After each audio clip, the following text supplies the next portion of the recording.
Hello दोस्तों, मैं धनंजय गुप्ता आपका स्वागत करता हूं आज एक नई वीडियो में।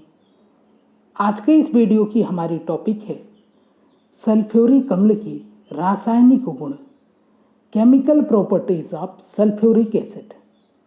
दोस्तों, आप जानते हैं सल्फ्यूरिक अम्ल का फार्मूला होता है H2SO4। आज के इस वीडियो में हम बात करेंगे सल्फ्यूरिक अम्ल की अम्लीय गुण को लेकर। तो चलिए बिना समय लगाए वीडियो को स्टार्ट करते हैं। सल्फ्यूरिक अम्ल द्विक्षारकीय प्रबल अम्ल है।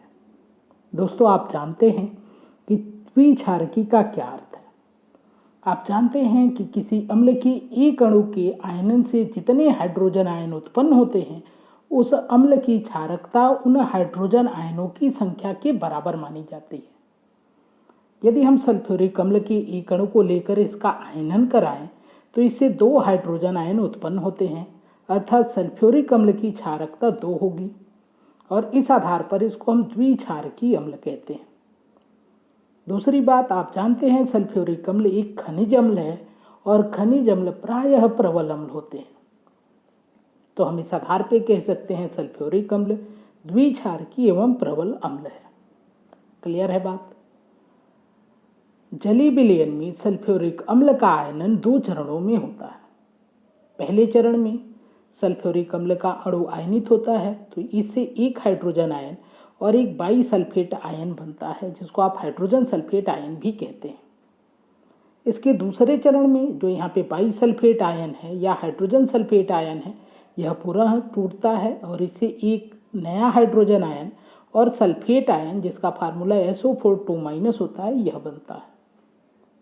तो सल्फ्यूरिक अम्ल का आयनन 2 चरणों में होता है। पहले चरण में बाइसल्फेट आयन बनता है और दूसरे चरण में सल्फेट आयन बनता है और दोनों ही चरणों में एक एक हाइड्रोजन आयन बनते हैं। तो कुल मिला के सल्फ्यूरिक अम्ल के एक अणु के आयनन से 2 हाइड्रोजन आयन बनते हैं और सल्फेट आयन बनता है। यदि इन दोनों इक्वेशन को आप ऐड करेंगे तो आपको ये वाली समीकरण मिलेगी। सल्फ्यूरिक अम्ल के आयनन के प्रथम चरण में जो आयनन स्थिरांक होता है, इसको हम Ka1 से प्रदर्शित करते हैं और दूसरे चरण के आयनन स्थिरांक को Ka2 से प्रदर्शित करते हैं। यदि इन दोनों के मान देखें तो Ka1 का मान हमेशा 10 से अधिक होता है और Ka2 का मान होता है 1.2 × 10⁻²²। यदि इन दोनों मानों की तुलना हम करें तो हम कह सकते हैं कि सल्फ्यूरिक अम्ल के लिए Ka1 का मान काफ़ी अधिक है और Ka2 का मान काफ़ी कम है। और ये एक इम्पोर्टेंट क्वेश्चन भी बनता है हमारे बोर्ड एग्जाम के लिए कि ऐसा क्यों है कि सल्फ्यूरिक अम्ल के लिए Ka1 का मान Ka2 से अधिक है। तो अब इस क्वेश्चन को हम समझने का प्रयास करते हैं। तो देखिए, सल्फ्यूरिक अम्ल के आयनन के प्रथम चरण की पहले बात करें। देखिए, प्रथम चरण में एक हाइड्रोजन आयन बना है जो कि एक धनायन है और यह हाइड्रोजन आयन, जिसको आप प्रोटॉन भी कहते हैं, यह उत्पन्न हो रहा है सल्फ्यूरिक अम्ल के उदासीन अणु से। तो उदासीन अणु से H+ का निकलना आसान है। दूसरे चरण में बात समझते हैं और ज़्यादा क्लियर हो जाएगी। तो देखिए, दूसरे चरण में भी एक नया हाइड्रोजन आयन अलग हुआ है और यह हाइड्रोजन आयन जो कि एक धनायन है, यह अलग हो रहा है एक ऋणायन से जो कि है बाइसल्फेट आयन। आप जानते हैं धन और ऋण में आकर्षण होता है और इस आकर्षण के कारण इस माइनस आयन से किसी धनायन का अलग होना काफ़ी कठिन हो जाता है। यानी कि हम कह सकते हैं या हम लिख सकते हैं, क्योंकि प्रथम H+ सल्फ्यूरिक अम्ल के उदासीन अणु से निकलता है, अतः यह सरलता से निकल जाता है। इसलिए सल्फ्यूरिक अम्ल का प्रथम वियोजन स्थिरांक, जिसको Ka1 से प्रदर्शित करते हैं, बहुत अधिक होता है। परंतु दूसरा H+ आयन एक ऋणायन, जिसको बाइसल्फेट आयन कहते हैं, से निकलता है, अतः इसका निकलना बहुत कठिन है। अतः सल्फ्यूरिक अम्ल के द्वितीय आयनन स्थिरांक Ka2 का मान कम होता है। उम्मीद है थोड़ा बहुत आपको समझ में आया होगा, लेकिन इसको थोड़ा और मैं एक्सप्लेन करूंगा ताकि आपको कोई कन्फ्यूजन ना हो। आप वैसे एग्जाम में इतनी ही बातें लिखेंगे, लेकिन फिर भी हम लोग कुछ इसको पीछे चल के देखते हैं क्लास 11 से रिलेट करके। तो देखिए, ये हैं सल्फ्यूरिक अम्ल के आयनन के 2 चरण। यदि प्रथम चरण के लिए आयनन स्थिरांक हम निकालें तो हम फार्मूला लिखेंगे। ये आपने रासायनिक साम्य में पढ़ा था कि जो आयनन स्थिरांक होता है इसमें हम उत्पाद की सांद्रता या आप कहें सभी उत्पादों की सांद्रता अपान सभी अभिक्रियकों की सांद्रता लिखते हैं। तो उत्पादों में है हाइड्रोजन आयन और बाईसल्फेट आयन, और यहाँ पे रिएक्टेंट में है सल्फ्यूरिक अम्ल। तो Ka1 के लिए ये फार्मूला हो जाएगा। इस आधार पे हम कह सकते हैं कि जितना ज़्यादा हाइड्रोजन आयन की सांद्रता होगी उतना ही Ka1 का मान भी अधिक होगा। हम लिख सकते हैं यहाँ से Ka1 proportional H plus ion की सांद्रता यानी हाइड्रोजन आयन की सांद्रता। यदि इन दोनों को नियतांक हम मान लें तो इस आधार पे इन दोनों को हटाकर हम लिख सकते हैं कि E1 समानुपाती हाइड्रोजन आयन की सांद्रता। दूसरे चरण के लिए वियोजन स्थिरांक हम लिखेंगे कि E2 बराबर हाइड्रोजन आयन की सांद्रता सल्फेट आयन की सांद्रता अपान बाईसल्फेट आयन की सांद्रता। और यहाँ पर भी आप देखिए कि E2 जो है वो हाइड्रोजन आयन की सांद्रता के समानुपाती है। यदि इन दोनों को हम कांस्टेंट कर दें तो हम लिख सकते हैं कि E2 प्रोपोर्शनल हाइड्रोजन आयन की सांद्रता। यानी कि हम कह सकते हैं कि E1 या कि E2 का मान निर्भर करता है इन हाइड्रोजन आयनों की सांद्रता पर। और अभी मैंने आपको समझाया कि यहाँ पर हाइड्रोजन आयन अधिक उत्पन्न होंगे, यहाँ पे हाइड्रोजन आयन की सांद्रता अधिक होगी क्योंकि यहाँ पे हाइड्रोजन आयन निकल रहे हैं उदासीन अणु से, और यहाँ पे हाइड्रोजन आयन का निकलना कठिन है क्योंकि यह एक ऋणायन से निकल रहा है। तो इसलिए यहाँ पर हाइड्रोजन आयनों की सांद्रता कम होगी। जब हाइड्रोजन आयनों की सांद्रता कम होगी तो Ka2 की सांद्रता कम होगी, और पहले चरण में हाइड्रोजन आयन की सांद्रता अधिक है अर्थात Ka1 का मान भी अधिक है। तो इस तरह हमने देखा कि कैसे Ka1 का मान अधिक है और क्यों Ka2 का मान सल्फ्यूरिक अम्ल के लिए कम होता है। सभी अम्लों पर इस कॉन्सेप्ट को हम लगा सकते हैं और लिख सकते हैं किसी अम्ल का आयनन स्थिरांक जिसको हम Ka कहते हैं जितना अधिक होगा,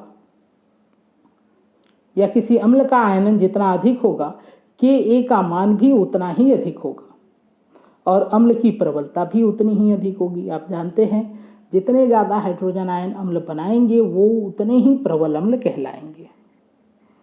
उम्मीद है कि ये बातें आपको क्लियर हो गई हैं, आपको समझ में आ गया कि Ka1 का मान अधिक क्यों है सल्फ्यूरिक अम्ल के केस में और Ka2 का मान कम क्यों है। तो चलिए आगे चलते हैं हम और बात करते हैं सल्फ्यूरिक अम्ल की कुछ अभिक्रियाओं को लेकर। तो सल्फ्यूरिक अम्ल का जो आयनन है वो 2 चरणों में होता है, अतः सल्फ्यूरिक अम्ल से 2 प्रकार के लवण बनते हैं। पहला बनेगा इससे बाईसल्फेट लवण जिसको आप हाइड्रोजन सल्फेट लवण भी कह सकते हैं, और दूसरा होगा सल्फेट लवण। अभिक्रिया करा के थोड़ा और भी इसके अम्लीय गुण को समझने का प्रयास करते हैं। देखिए यहाँ पर सल्फ्यूरिक अम्ल की क्रिया हम एक क्षार से करा रहे हैं NaOH से। यहाँ पर आप देखें बाईसल्फेट लवण बना है और जल बना है। यदि यही अभिक्रिया हम कराएं लेकिन तापमान थोड़ा अधिक कर दें लगभग 200 डिग्री सेंटीग्रेड, तो NaOH और सल्फ्यूरिक अम्ल की क्रिया से यहाँ पे सल्फेट लवण बनेगा और जल बनेगा। ये अभिक्रियाएं कैसे होती हैं ये आप क्लास 9th में पढ़ते आ रहे हैं। आप जानते हैं कि अम्ल और क्षार आपस में अभिक्रिया करते हैं तो लवण और जल बनाते हैं। वही केस यहाँ पर भी है, अम्ल ये क्षार आपस में क्रिया करके लवण और जल बनाते हैं।